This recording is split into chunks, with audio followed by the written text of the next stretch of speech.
All right, good evening, everyone, and thank you for joining us tonight. This evening was a long time coming, marking the first public presentation of data collected by some very dedicated individuals around our city. The Worcester Cyanobacteria Monitoring Collaborative has made huge strides over the years to better understand the health of our lakes and ponds and continuously challenging themselves to improve their data collection.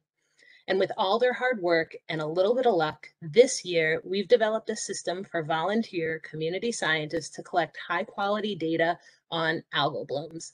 So tonight I'm really excited to be sharing with you that system as well as the data that these volunteers collected over the past year at 22 local lakes and ponds. So for those of you who don't already know what community science or cyanobacteria are, don't worry, we'll catch you up real quickly. But um, for now, my name is Jacqueline Burmeister, and I'm the coordinator of the City of Worcester's Lakes and Ponds program. I'm joined here tonight by Nick Pagan, who's our environmental scientist, and also one of the coordinators of this program. Our program monitors and manages 4 large recreational water bodies in Worcester, which is really great because they're community resources and they need to be taken care of. But Worcester has a lot more than just 4 lakes and ponds that need to be cared for, especially when it comes to cyanobacteria blooms or HCBs. For that reason, we staff the WCMC, the Worcester Cyanobacteria Monitoring Collaborative. So tonight, we're going to quickly explain what HCBs are and how the WCMC formed to respond to them. We're going to talk about how we collect and process the samples that give us information on these harmful cyanobacteria blooms. And I'm going to show you the lakes and ponds that are participating in the program. We'll then jump into the data that we collected and talk about what it means for the health of those water bodies. And finally, we'll end the night with some takeaways from the program and the lessons we learned and our plans for 2022. So we'll have time for questions at multiple points during the presentation. If you have a question that you feel like might be lost before we stop again, please feel free to put it into the chat. Nick is going to be watching the chat and might actually be able to answer some of the questions in real time. If not, we will have 1 or 2 opportunities throughout the presentation to get to those. Additionally, the presentation is being recorded and will be uploaded to the WCMC website afterwards if you want to go back and see something that maybe you missed during the initial presentation. So let's back up a second. What are cyanobacteria and harmful cyanobacteria blooms? Cyanobacteria are microscopic organisms that photosynthesize or use light to create energy. They're naturally occurring in almost every ecosystem on the planet and are a healthy part of a lake ecosystem. Under the right conditions, generally warm, nutrient-rich waters, they can reproduce rapidly and cause a cyanobacteria bloom. These manifest themselves usually as turbid green waters or surface scums, but in some more scary cases, they might not even change the clarity of the water at all. Blooms are harmful to the environment for several reasons, but they also have the potential to produce toxins that are harmful to human and animal health. This is the main distinction between cyanobacteria and the other organisms like algae and diatoms that we really care about at the WCMC. Because as our climate warms and rain events become more intense, HCPs are happening more frequently, and there's a higher chance of people being exposed to the toxins. People want to know if their lake is safe, and unfortunately, the current staffing and funding for the Lakes and Ponds program is not sufficient to monitor and manage all of them. So the Worcester Cyanobacteria Monitoring Collaborative takes matters into their own hands. The WCMC is a group of concerned residents that care about their lakes and want to keep people safe from HCBs. They're ordinary community members, no special background in science. They don't necessarily own their own supplies, but they are trained and equipped to collect water quality samples from their lakes and analyze them under a microscope. Since 2017, the WCMC has sampled and analyzed monthly between May and October and compiled their data in reports that have been made available on the City of Worcester website. In the beginning, we were just looking for evidence of cyanobacteria under the microscope, taking photos, identifying them, just to see what we would find. It was a qualitative approach, which didn't necessarily tell us that much about if a bloom was occurring. But over the years, the program grew and we learned and developed new methods to better quantify the HCB threat. This year was our biggest and most advanced year yet. Our volunteers were trained on how to take 3 kinds of water samples, each which tells us something different about the pond, and 2 of which actually give us quantitative results, or results that we can measure against each other and use to determine what is going on in the lake. The first of these samples that our volunteers take when they get to a lake is called a net sample, which is collected using what is called a plankton net. This device is thrown into the water and concentrates down through the net as many organisms as possible in the cup at the bottom. The purpose is to have the greatest chance of seeing the organisms that are present in the aquatic community when volunteers prepare slides and examine them under the microscope. Volunteers then take notes and photograph the organisms that they observe to get an understanding of the diversity of the community of the organisms. In this case, the more diversity the community of algae, diatom, and cyanobacteria, the less chance that the cyanobacteria are taking over the pond.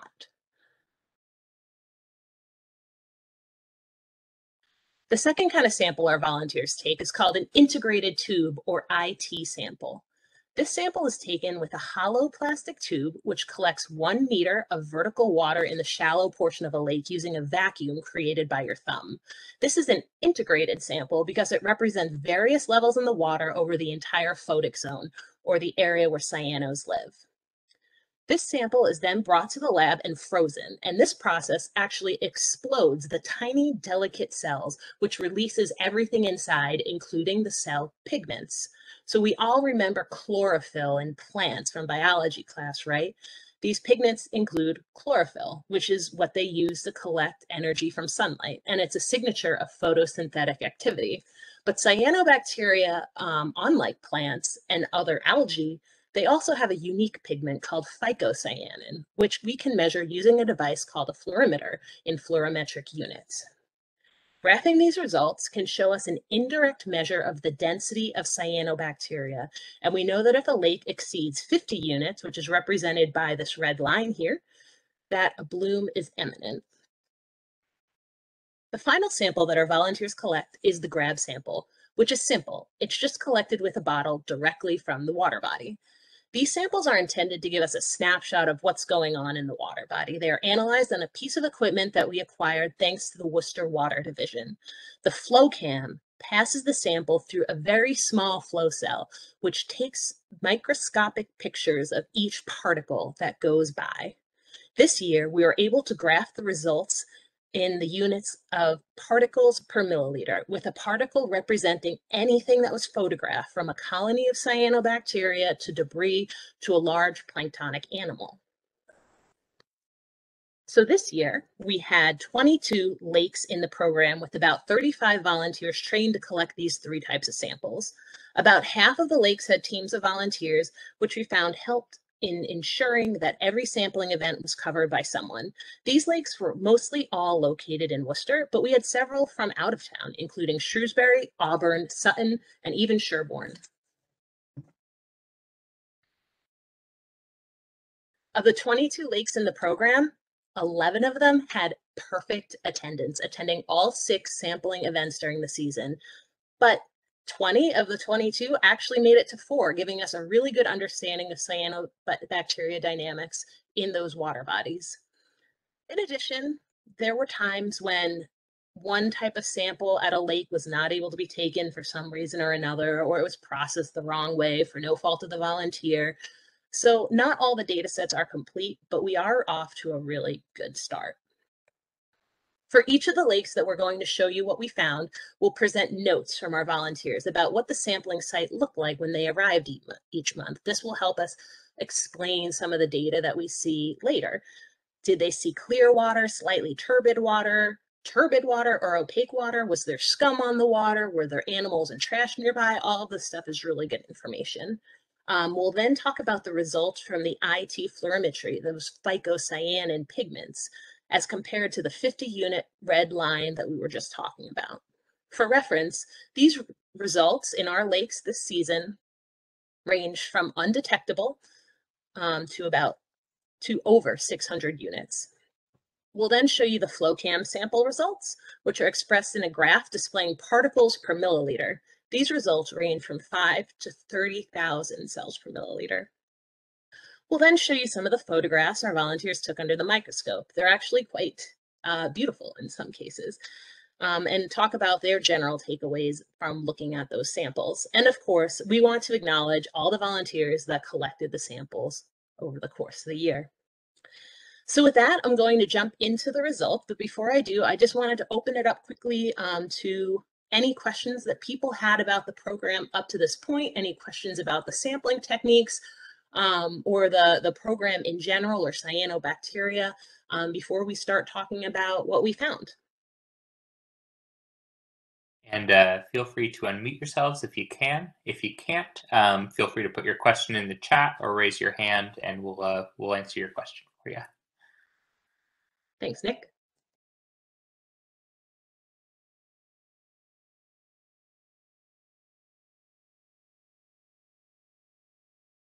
All right, well, no worries if something comes to you later. There will be another chance for questions in a little bit.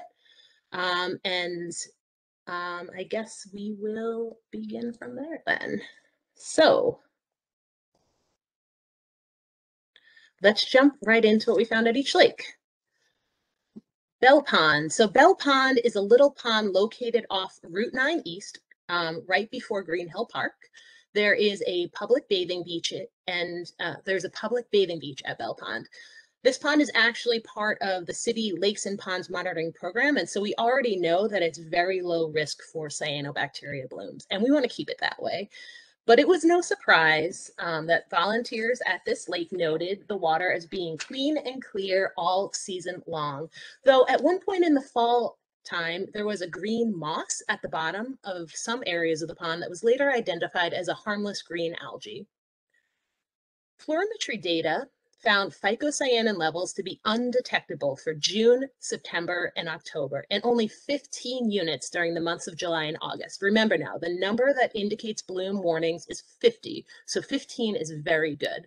The particle counts here were also quite low, and only reaching about 236 in September, which aligns with what we know about clarity in Belle Pond. There are not a lot of particles floating around in the water column.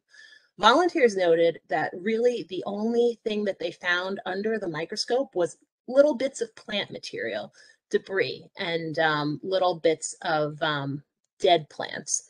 There was only one genus of cyanobacteria, Microcystis, that was found in the September sample. However, it was not prevalent, and as anticipated, Belle Pond was not at bloom risk in 2021. Our volunteer, Kathy, took the samples at Belle Pond this past year. Kathy was new to the program, and we're really happy to have had her pick up these samples for what we sometimes consider one of Worcester's clearest lakes. On the other extreme, we have Burncoat Pond. So this is located in northern Worcester, just east of Burncoat Street at 290. There is no boating or swimming at Burncoat Pond, but there was evidence that fishing was occurring and that people were walking their dogs around the pond. Our volunteer team here noted green waters, high turbidity, and scum on most sampling days. Sometimes there was so much that they were hesitant to enter the water with good reason and take the IT sample. When we could run those phycocyanin samples,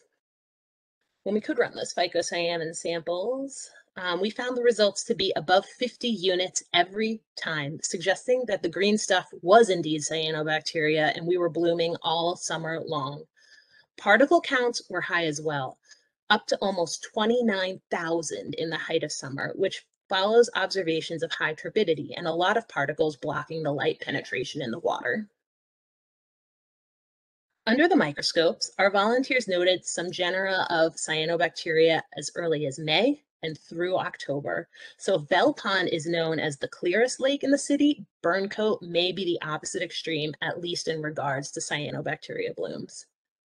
I want to send a special thank you to Jamie and Meredith, who braved all the sampling of Burncoat Pond all summer, not missing a single day, and they always did it with so much enthusiasm despite the state of the pond. COS Pond. COS Pond is a small pond in the Tatnick Brook watershed located behind Park Ave and fed by the much larger COS Reservoir.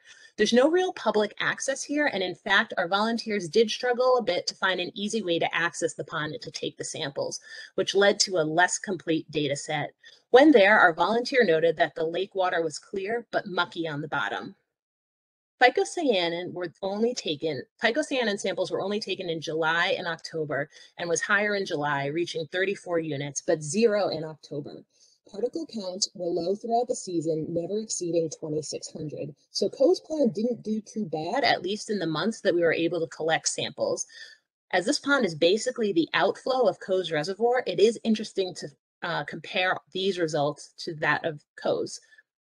Pat Austin was our COS Pond volunteer, and we thank her for bushwhacking to get those samples. COS Reservoir, as I mentioned, feeds into COS Pond. The reservoir is a recreational water body that's part of the Lakes and Ponds program and has a public beach off Mill Street. It's managed for cyanobacteria already and treated with an algicide when the lake begins to show signs of a bloom. The water was reported as slightly turbid throughout the entire season. Phycocyanin readings peaked at 47 in August and probably came down in September, in part because of the algicide treatment that was applied earlier that month. These results reassure us that our lake management plan is effective. Interestingly, the highest particle count for COS is in September, when phycocyanin is low. Is it possible that these are dead cyanobacteria cells? Live cyanobacteria cells were observed throughout the season in volunteer microscope samples, but never at too much of an abundance. COS Reservoir is another great lake to have in this WCMC program, as we can see how our lake management and the algicide treatments are directly affecting phycocyanin levels. I want to thank Pat again, as well as Arian, who helped to grab these samples this year.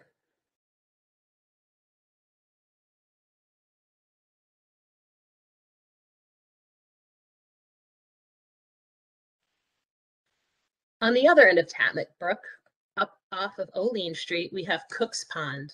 Cook's Pond is fed by the City of Worcester Drinking Water Reservoir. It has a bathing beach, and not surprisingly, the water here was generally reported as clear. The highest phycocyanin reading was 13 in July and August, and 0 otherwise, which is even lower than Belle Pond. The highest particle count was in September at about 2,300, which is higher than Belle Pond, but still very low. Volunteers witness a lot of golden algae and diatoms under the microscope, which are generally acknowledged to be a healthier community for the lake at these concentrations. Cook's Pond is a veteran pond in the WCMC with a team of trained volunteers working it all summer, including Shoshana, Becky, Elsie, and Dan. Thanks so much, guys, for sticking with us through the program all these years. Curtis Pond. Curtis Pond is a new pond to the program. Located off Stafford Street, it stretches down to where it is a feature in Hadwin Park. We really didn't know what to expect here. Our volunteer reported that the water was turbid at times with occasional sewage smells and a lot of trash. With that said, fluorimetry results reported low to no levels of phycocyanin, which means that this pond doesn't have any real cyanobacteria concerns, at least where we were sampling it. The particle count was also always below 2,000 units, confirming the clear waters. In fact, no cyanobacteria were detected in any of the volunteer samples under the scope. This pond was actually sampled by our phycocyanin intern, Evelyn, who was really responsible for the large share of data that you're seeing tonight. So we really owe a lot to her and thank her very much for her participation in this program as an intern, for working at Curtis Pond and really on all of the ponds. University Pond, also known as Crystal Pond, is a very small pond located in University Park across Main Street from Clark University. It has no swimming or boating, but it is an important feature of the park. Our volunteer reported that the water here went from slightly turbid in the beginning of the season to opaque and smelling of sewage over the months. Because it's so shallow, it was difficult to take the IT samples at times. Our one sample in July, however, was only 14 units of phycocyanin and not considered a threat to be threatened by an HCB. Particle counts here were slightly higher than what we've seen so far, approaching 10,000 particles per milliliter in September. There were not too many cyanobacteria noted in the microscope samples, and it was more green algae that was observed. As far as the smell, there were a lot of geese reported on site, as well as their droppings. So we want to thank Emily, who has been with the program for several years now, for collecting the samples here at Crystal Pond. We're now going to depart Worcester for a moment and travel to the most distant lake in the WCMC, Farm Pond, which is located in Sherborne. And while I have yet to visit it, according to this data, it's lovely. Our volunteer reported clear water all season with occasional pollen present at the surface, but no scums. Phycocyanin levels were low all season, peaking only at 16 units in July. The particle count was also low, never exceeding 500 particles per milliliter. Our volunteer did not find much in the way of cyanobacteria under the microscope either, with just one observation of Dolichospermum in July. These results correspond with our volunteer's report that there were no blooms at Farm Pond this year.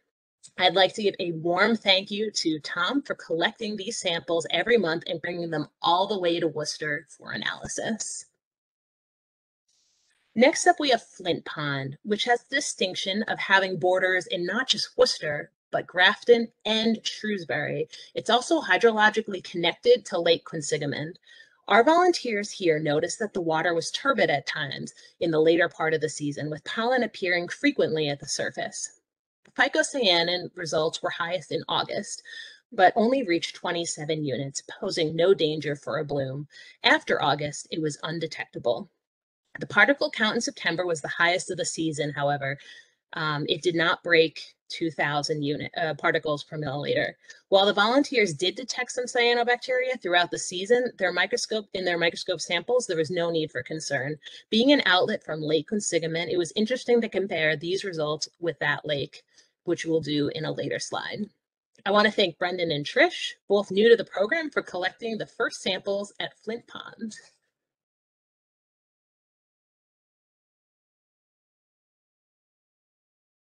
Back in Worcester's largest park, Green Hill Park, we have Green Hill Park Pond. While there is no swimming here and there is some fishing and occasionally some boating, because of its size and central location, we were very excited to have volunteers visit this lake this year. They reported the lake to be slightly turbid over the course of the season, despite its name, though. Green Hill Pond Park Pond did not have any concerningly high levels of phycocyanin, although we did lose a fluorimetry sample in September, so we're not sure exactly what happened during that month. The particle count, interestingly, the particle count was higher in June than July, but more data would have helped to better understand the particle dynamics. Volunteers did see a lot of cyanobacteria, including Dolichospermum and Microcystis in the early season. We look forward to getting even more data on Green Hill Park Pond next year. Thank you so much to Brian and Yaharia for grabbing these samples from Green Hill Park Pond. Indian Lake is one of the largest lakes located completely inside of Worcester. It has high recreational use with 2 beaches, a boat ramp, and lots of public access. Unfortunately, it has a history of cyanobacteria blooms, and as such, it's part of the city's Lakes and Ponds program, which will use algicides to prevent blooms from occurring on occasion. It has also been a part of the WCMC since year 1 in 2017. It was in September, actually, when we received our volunteers noted that throughout the season, it went from clear to slightly turbid, with the highest turbidity in September. And it was in September that we received a phycocyanin result of 126, up from just 20 in August. These results were aligned with what the Lakes and Ponds program was seeing, as Indian Lake was closed for a cyanobacteria bloom for 2 weeks in this month. Indian Lake also had low particle counts for most of the season, apart from September, when it was about 12,000. Volunteers observed cyanobacteria in almost every month of sampling and from different genera. Taken together, these results show how quickly a lake can go from doing all right to being in a crisis.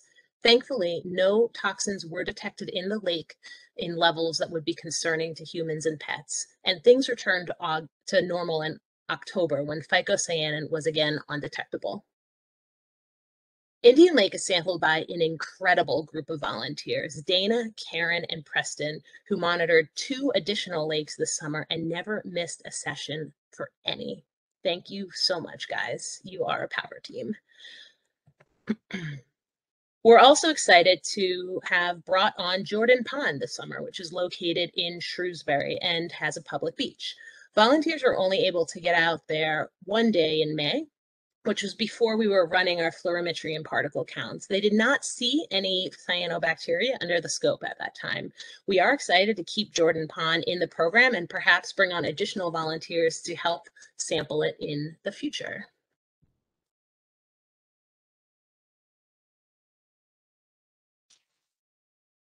Kever Pond is a small pond located off Grove Street and feeding Indian Lake from the north. On most visits, it was reported as weedy and opaque by the volunteers who made a mess and that it made a mess of their plankton nets. Much like in Indian Lake, phycocyanin levels were low in the beginning of the season, well below 50.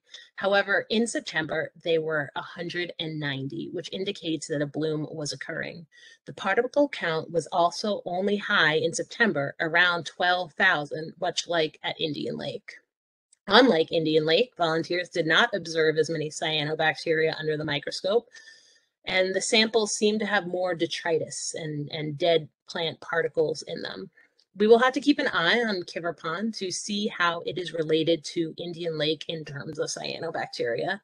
Kever Pond is also sampled by our Indian Lake Power team of Preston, Karen, and Dana.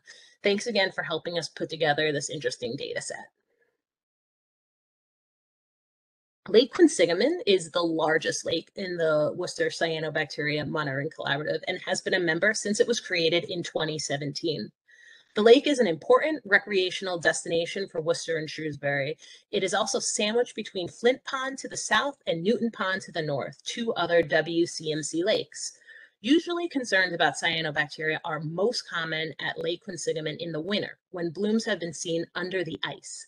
This summer, volunteers reported that the lake was slightly turbid on all visits except in October. Interestingly, the highest phycocyanin readings were in June, when they were actually 43 units. While no data was collected in July, results decreased over time until they were undetectable in October. Particle counts were low throughout the season, which aligns with our internal data that there was a high level of clarity in the lake. There were not too many cyanobacteria identified by our volunteers, though we have some photos here of microcystis in May and aphanomenazon in September. There was also a lot of golden algae in Lake Quinsigamond. This information shows us that we may need to be paying a little more attention to Lake Quinsigamond in the early season when it comes to cyanobacteria. And we thank our veteran volunteers, Mike, Steve, and Barbara, for all of their help in collecting these samples to get us to this conclusion.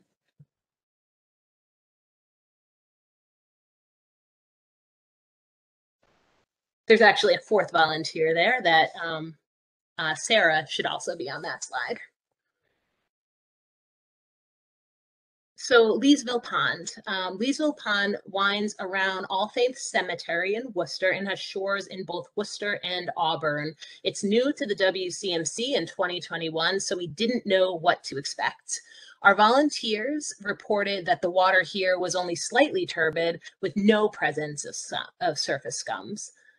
This corresponded with the phycocyanin results, which did not go above 12 for the entire season and was undetectable in June, July, and October. Particle counts were highest in the beginning of the season and actually higher than expected at 5,200 particles per milliliter. Volunteers observed mostly debris and diatoms under the microscope with little cyanobacteria noted. So our first impression of Leesville Pond is good and that it seems unaffected by cyanobacteria. Thanks to Sam and Rebecca, both new volunteers, for helping to bring Leesville on board.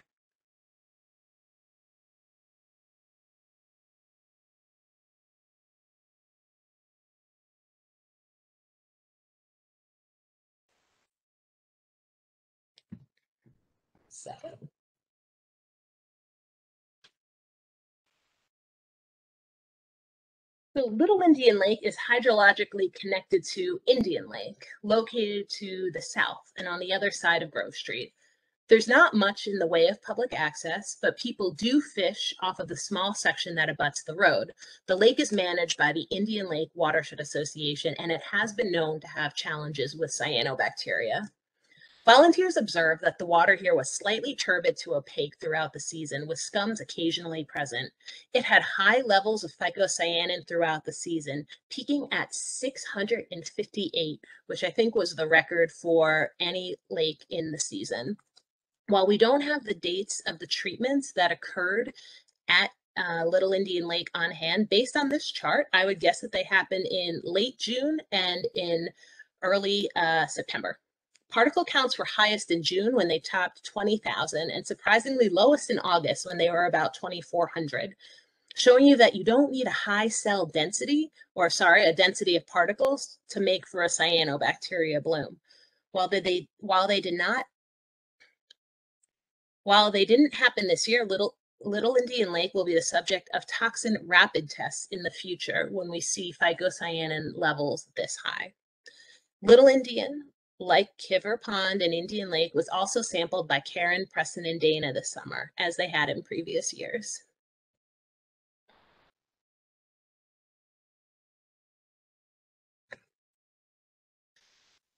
Manchug Pond is located in Sutton and has been part of the WCMC since 2019.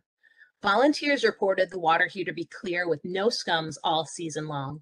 Phycocyanin results were low, peaking in August at 18 units, but undetectable in June, July, and October. Particle counts were also low, peaking in September around 600. Regardless, there were some observations of cyanobacteria by volunteers.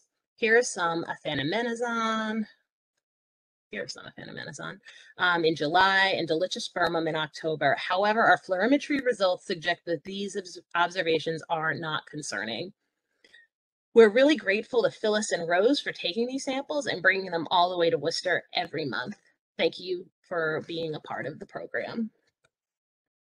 Newton Pond is located in Shrewsbury and Boylston and feeds into Lake Quinsigamond from the north.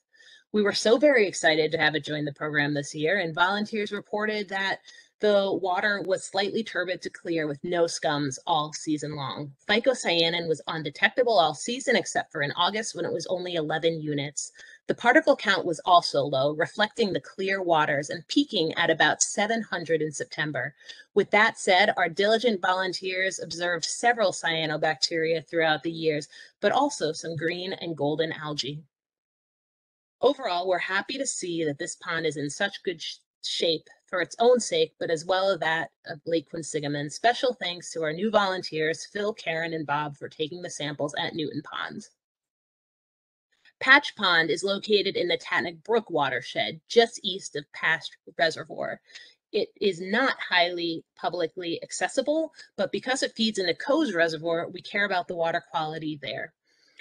The lack of access made visits to the reservoir infrequent, only one visit in July. The water was reported to be clear, but with a slick of algae during the July sampling event. However, there were no clear cyanobacteria identified in the sample, and the particle count was around 500.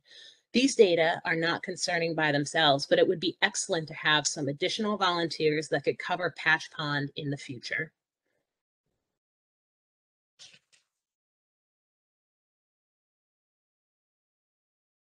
Patch Reservoir is located just northwest of and flows into Patch Pond. It's a bigger pond with public access via trails and a small boat ramp on conservation land. It has been known to have challenges with cyanobacteria and is currently managed by the Friends of Patch Reservoir, a community group. Volunteers reported that the water of Patch was slightly turbid all season, with scums present at times.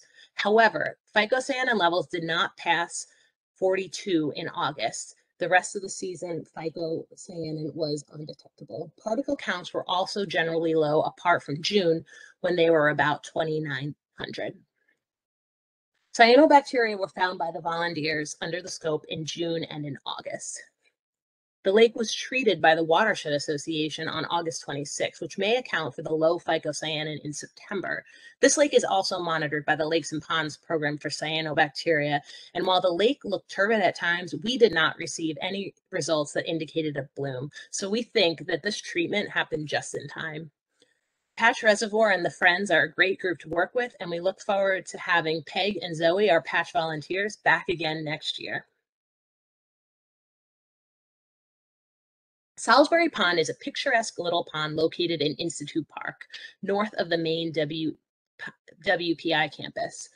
The pond has challenges with invasive aquatic plants, but its status related to cyanobacteria was unknown prior to this year. Our volunteer reported that the pond was opaque in the early season months and clearer in the fall as the weeds grew in. Phycocyanin climbed throughout the season, peaking at 45 units in September, dangerously close to bloom conditions before returning to 0 in October. Particle counts were all over the place, as high as almost 9,000 and as low as 500. All sorts of organisms were found, including cyanobacteria and some very photogenic green algae like Pediastrum and Spirogyra. We want to keep an eye on Salisbury Pond in the future because these numbers are a little bit concerning. So special thanks to Emily, who sampled Salisbury Pond in addition to University Pond this year. And finally, our last pond, Stoneville Pond, is located in Auburn, and it's new to the WCMC this year. Our volunteer reported that the water was slightly turbid with no scums present throughout the season. Fluorimetry results were very good. Generally, phycocyanin was not detected and only reached 12 units in August. The particle count was also very low, around 1,200 at its highest in June. Our volunteer did not find any cyanobacteria in his samples, and really there was not much of anything but debris in there. So we're happy to report that in its first year, Stoneville Pond is looking very good. Thank you, Patrick, for joining the program with your local lake. So, yes, thank you to all of our volunteers. I know that was a really fast overview of the data, and I just want to reassure you that all of the monthly data that we've collected is available on the WCMC website, which is worcesterma.gov/WCMC. We are going to be uploading this presentation, so you can go back and review it after the fact there. Additionally, we are very excited to share that we have some hard copies of these slides that we've made available to our volunteers, because we know that they can be such a great resource in the future when people are looking under the scopes or comparing data at their pond to previous years. And so we look forward to getting those to all of those volunteers that have been involved in the program this past year. So that was a breakdown of all of the data by lake, which is helpful for us to make predictions about public health and lake management at that specific area. And we're going to certainly be drawing on that data and use it as a baseline at other locations. But what can we walk away with overall about the program and cyanobacteria in Worcester? When it comes to the net sample, volunteers use this to concentrate a lake sample and increase the chance of observing cyanobacteria. When we did this, we found that in almost every lake in the program, cyanobacteria exists in some density naturally, and in many cases is not dangerous. It's just naturally occurring. These microscope photos also allowed us to identify other organisms such as golden algae, green algae, diatoms, and other things that are not necessarily harmful to lakes and ponds and may even provide an alternative explanation for scums that we're seeing on the surface. The diversity of the community of organisms can really tell us a bit about lake health. However, the quantitative benefits of the microscope are limited. The sample collection method is inconsistent. Volunteers have different levels of expertise and comfort with the microscope. And we've learned that just because a volunteer finds a lot of cyanobacteria in their sample, it doesn't mean that a bloom is occurring, and vice versa. But that doesn't mean the scope doesn't provide value. It's an excellent way to do initial assessment of a sample and to run quality controls on other analyses. Plus, it's a fun and educational tool that people really enjoy engaging with. The IT sample, which was used to collect fluorimetry data, was really the star of the show this year. The use of 50 units was advised by other professionals, and it aligned well with our observations of blooms here in Worcester. 10 of the 20 lakes that had phycocyanin data never had more than 25 units over the course of the season, which is great news for the health of our lakes collectively. 4 lakes, COS Reservoir, Lake Quinsigamond, Patch Reservoir, and Salisbury Pond, they had results at some point between 40 and 50 units. Given that these samples were collected a month apart and how much results can increase from one month to the other, we wonder if there may have been a bloom somewhere between sampling events that we did not catch. Only 4 lakes had more than 50 units: Burncoat Pond, Indian Lake, Little Indian Lake, and Kever Pond. All of these lakes were confirmed or suspected to have had blooms in 2021.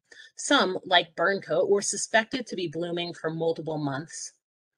Indian Lake also was confirmed to have a bloom by cell count or cell enumeration in a laboratory sample for 2 weeks in September, which also lined up with the higher phycocyanin numbers that we were observing at that time in the WCMC. This year, our analysis with the GRAB sample was limited to a particle count analysis, and it's difficult to correlate it with the presence of cyanobacteria as it stands. Basically, a particle count is a count of all the particles in the water. These particles could have multiple cells or be decaying debris, so it's much less specific, probably more a measure of turbidity than cyanobacteria. However, we did find that the lakes that had the highest phycocyanin results also had the highest particle counts. For example, Burncoat, Indian, Little Indian, and Kever all had months with particle counts above 10,000. However, at these water bodies, you didn't always see the high phycocyanin and the high particle counts occurring in the same month. So that was really interesting. In general, those lakes with less than 25 units of phycocyanin had less than 2,500 particles in any given day. However, Lake Quinsigamond also had less than 2,500 particles, but a phycocyanin score of 43 one month. So it's not that straightforward. But for those of you who already know the program or are in the program, you know that the FlowCam's potential is beyond particle counts.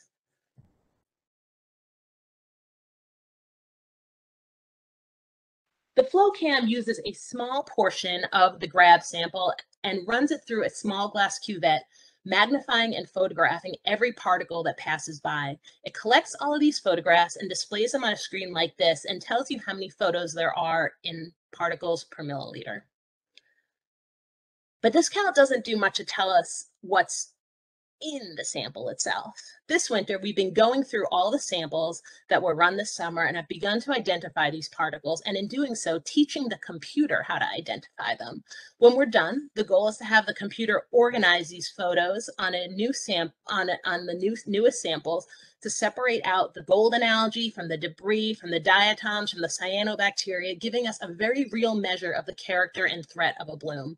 So that's what's so exciting about this technology, that once the computer is trained, it can analyze a sample for free, instantaneously, ultimately reducing the turnaround time for sample analysis and increasing the number that we can collect.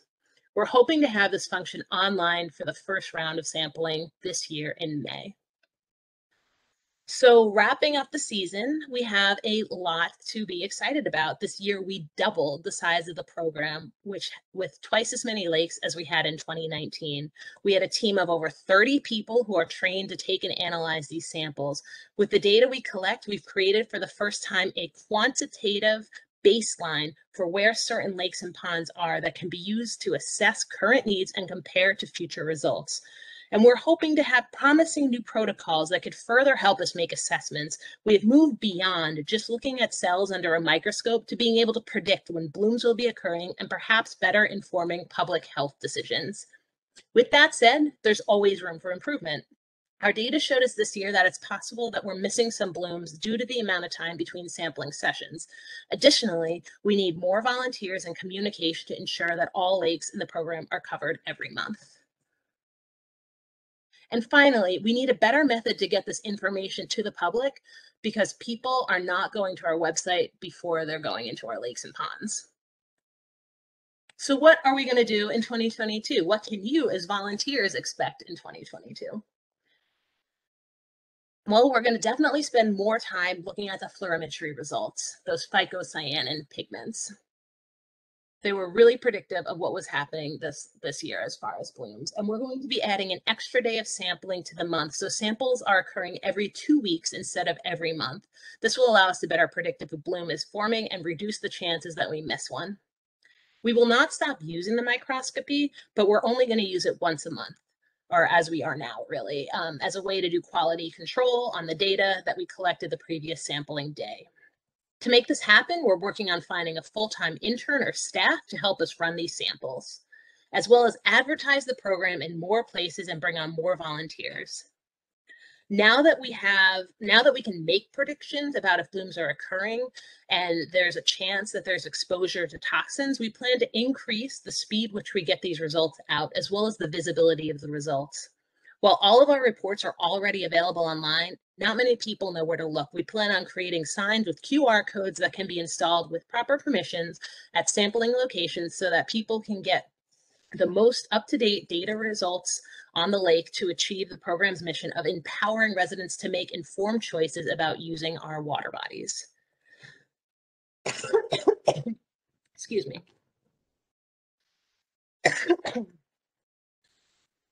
So the WCMC has accomplished so much this year, and volunteers have a lot to be proud of. With that said, the collaborative would not be here today without the support of the following institutions: the Worcester Department of Public Works and Parks, which has been supportive of this program from day one and has been providing the space with which we do our analysis.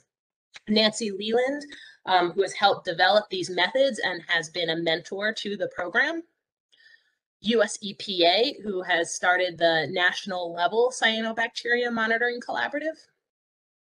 WPI mentor and grant writer, Aaron Sekulich, who was responsible for getting the grant that allowed us to bring on WPI intern Evelyn Mortimer, who was crucial in helping us process all those phycocyanin samples and really adding the data that we needed to bring the program to where it is today. Lakes and Pond staff, Nick Pagan, who was there every Saturday to help volunteers interpret their data as well as process the data afterwards. The Central Massachusetts STEM Ecosystem Network, who provided a small grant that allowed us to get more tools to interact with the public. We had a wonderful photographer, Stephanie Tam, who provided some wonderful photographs of our final day of sample analysis. And of course, to all of our amazing volunteers to who we owe the program's success. So if you are interested in getting involved, we will have a 2022 training date in April. Well, it will be in April. We haven't determined what day it is yet, but you will get an email letting you know what it is. You can get in contact with us at Green Worcester at worcesterma.gov, or you can visit the Worcester, our website at worcesterma.gov/WCMC. So with that, yeah, I wanted to see if anyone had any questions.